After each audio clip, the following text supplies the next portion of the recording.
Today's space news is more exciting than ever. China is pushing the boundaries of its space program by expanding the Tiangong space station, while Rocket Lab is preparing to take on SpaceX with bold new ambitions. Meanwhile, NASA is facing a frustrating new issue with its Viper Moon rover project. Let's start with China's major announcement, which has taken the international space community by surprise. The Chinese Space Agency has officially confirmed its intention to double the size of the current Tiangong space station. This isn't just a minor upgrade, it's a full-scale expansion that would significantly increase China's presence in low Earth orbit and change the dynamics of space competition in the years ahead. Tiangong, currently composed of 3 main modules, has been operational for a couple of years and is one of only 2 space stations currently orbiting Earth. The other, of course, is the International Space Station. Although the ISS is much larger, Tiangong has one major advantage: it's newer. The technology on board the Chinese station is roughly 20 years more advanced than what's on the ISS, simply because it was built more recently. However, despite this edge, the small size of Tiangong has been a limitation. Its current configuration only allows 3 astronauts to live and work on board for long-term missions, and that restricts the number of experiments, research and maintenance activities that can be carried out at one time. According to recent reports from Chinese state media, the existing station is already struggling to meet growing demands for scientific research. More experiments mean more space and more energy are required. China is realizing that their ambitions in space will require a more capable orbital platform. That's why they're launching an expansion plan that will nearly double the station's internal volume, from about 20% of the ISS's size to roughly 40%.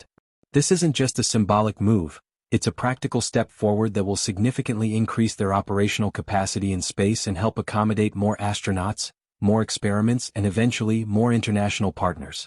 Phase 1 of the Tiangong project came together remarkably quickly.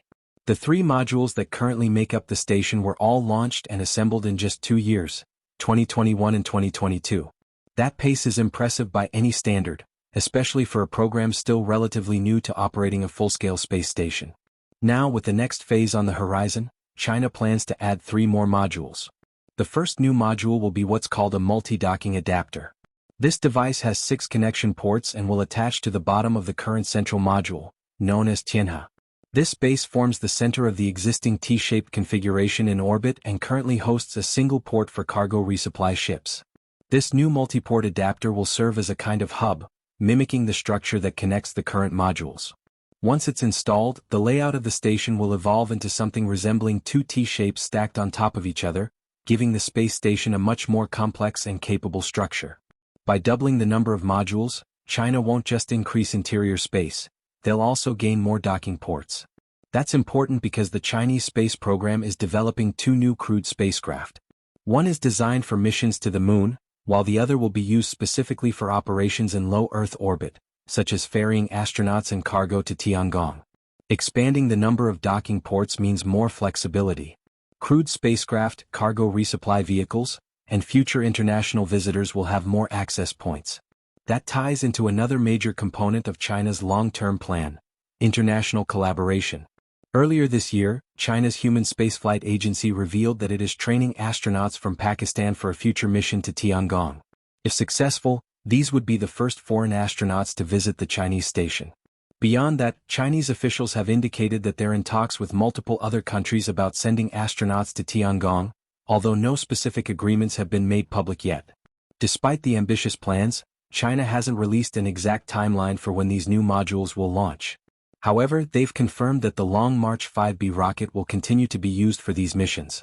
That rocket played a key role in launching the first phase of Tiangong, but it also sparked controversy.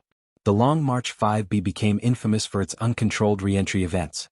Unlike many other space launch vehicles, the first stage of the Long March 5B doesn't separate cleanly and fall into the ocean like conventional rockets.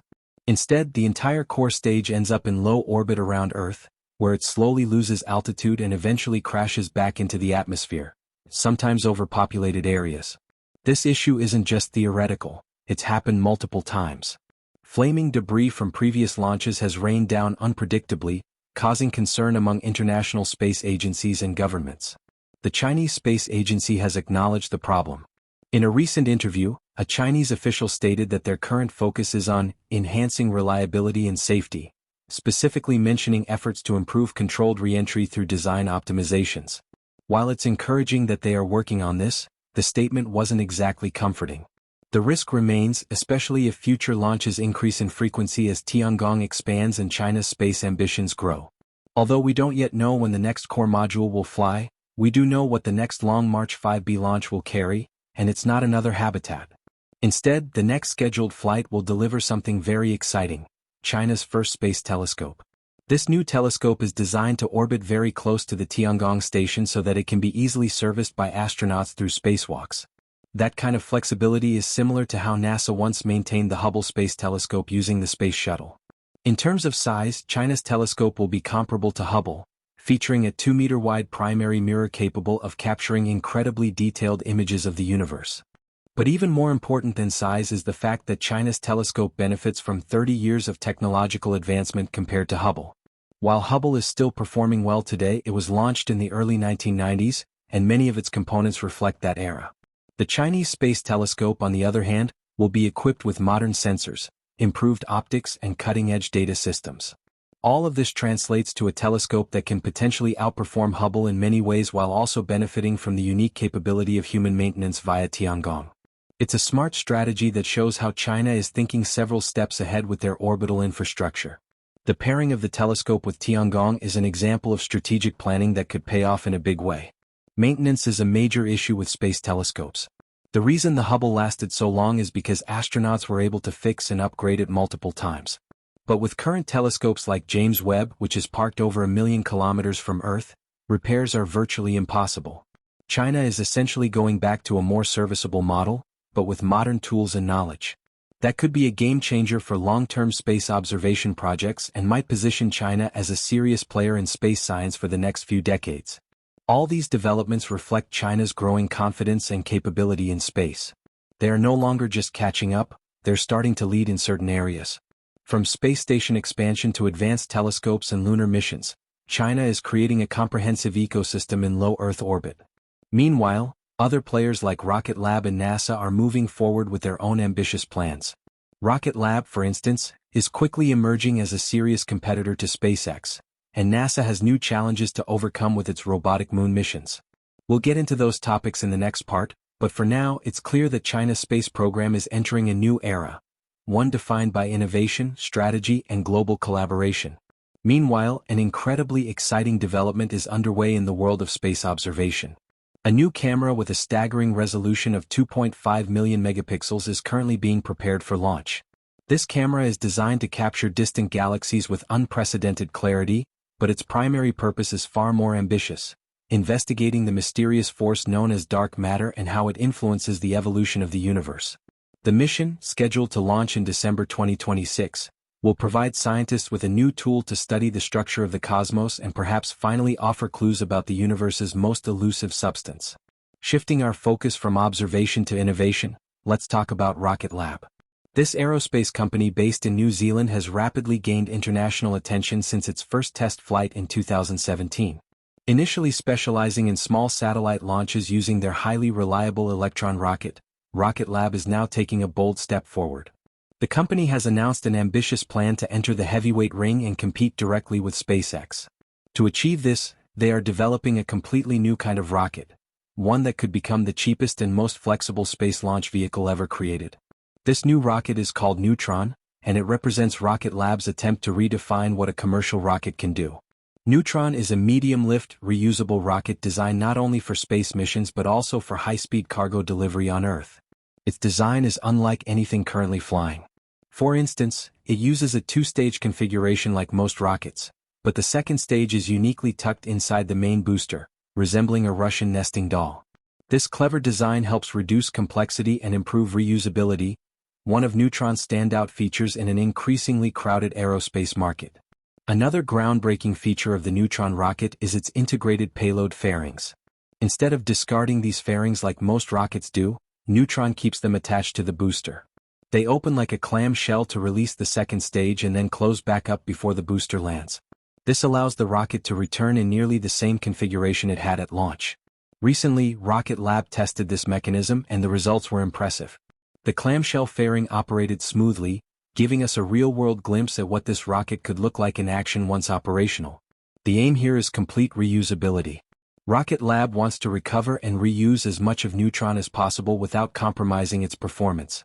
In theory, Neutron could offer a launch capacity similar to the Falcon 9 by SpaceX but with the added bonus of more streamlined recovery and faster turnaround. While it won't have the raw power of SpaceX's massive Starship, its flexibility and efficiency make it a compelling option for frequent and cost-effective launches. This could be especially attractive for commercial operators, governments, and even the military, all of whom are watching Rocket Lab's progress very closely. In fact, Neutron has already caught the attention of the United States Air Force. The rocket has been selected for a potential mission that could change the game for military logistics. The idea is simple yet futuristic. Use Neutron for point-to-point cargo transport here on Earth. Instead of launching into orbit, the rocket would carry payloads across the planet in under an hour and land at a designated location.